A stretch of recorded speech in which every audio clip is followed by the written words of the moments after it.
In the wake of a horrifying tragedy, the aviation world is asking hard questions. An Air India flight crashed in Ahmedabad, killing 241 people on board. Things have only gotten worse, not just for Air India, but for the entire airline industry. Mid-air U-turns, emergency landings, passengers stranded for hours, helicopter crashes, bomb threats. What's going on in the skies above us? Let's take a closer look, because the turbulence isn't just in the air, it's in the system. Investigations began immediately, but what followed next has raised fresh alarm. Let's start with Flight AI 180. It was coming from San Francisco to Mumbai via Kolkata. During the scheduled stop in Kolkata, the left engine developed a snag. Passengers were deboarded. Hours passed before the captain confirmed it was a safety measure. Ground staff were seen inspecting the engine on the tarmac. The onward journey? Delayed. The fear? Renewed.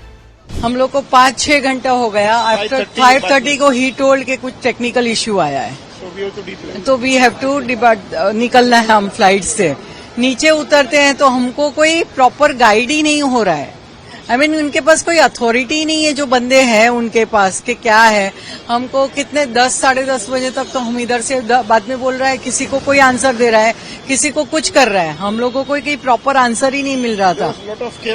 Lot of chaos या and हाँ वहाँ they were not giving any answer. नहीं वो हम कुछ बता ही नहीं सकते आप लोगों को. इतना अच्छा लाइक टाटा ग्रुप का इतना अच्छा नाम है एयर इंडिया का, तो उसकी सर्विस में ऐसा क्यों?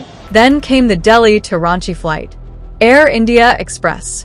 Just after takeoff, it turned around. A technical issue midair. Pilots made the call. Thankfully, no harm done, but another scare. The same day, a Hong Kong to Delhi flight, another Dreamliner, made an emergency U-turn. At 22,000 feet, the pilots told air traffic control, "We don't want to continue further." It was Flight 315, the same model as the crash. Another reminder of how close disaster can come.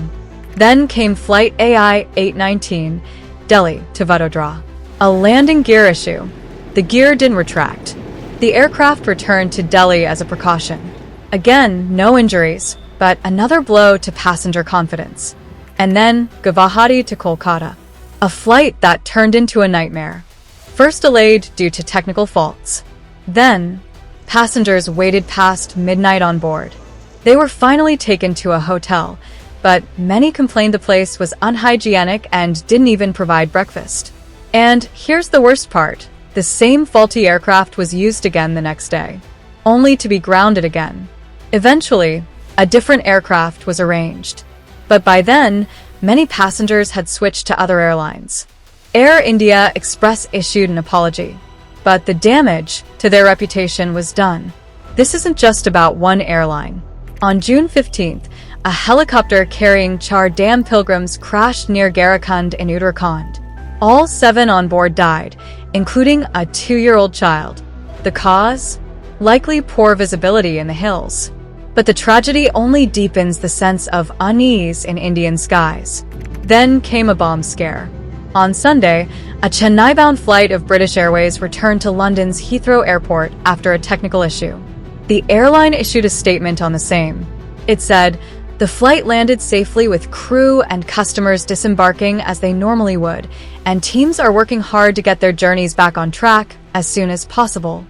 In another case, a Hyderabad-bound Lufthansa flight from Germany's Frankfurt airport was forced to return after it failed to get clearance for landing, following a bomb threat.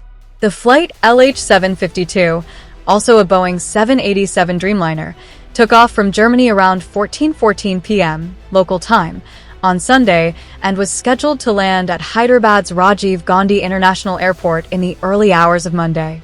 Lufthansa issued a statement saying, "Out of an abundance of caution, Lufthansa flight LH752 from Frankfurt to Hyderabad returned to its point of departure after authorities were made aware of a bomb threat posted on social media."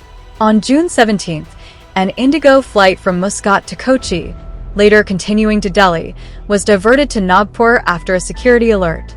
The aircraft landed safely. Passengers disembarked. Authorities were informed. Protocols followed. But the message was clear: aviation is under pressure from all sides. Flying is still statistically the safest way to travel. But when incidents pile up, day after day, airline after airline, it stops feeling safe. Aviation experts point to larger issues: aging aircraft, engine reliability, delays in replacements, and gaps in maintenance oversight. The Directorate General of Civil Aviation has now ordered urgent checks, especially of all Boeing 787-8 and 787-9 planes with Jenks engines. More than half of India's 33 Dreamliners are now grounded for inspection. And this time, it's not just India investigating. The US National Transportation Safety Board, UK's Civil Aviation Authority, and Boeing itself are now part of the probe. Their presence signals that the stakes are international, because what happened in Ahmedabad could happen anywhere. The questions are loud, urgent, and impossible to ignore. In aviation, even one failure is one too many. For more such stories, keep watching the Indian Express.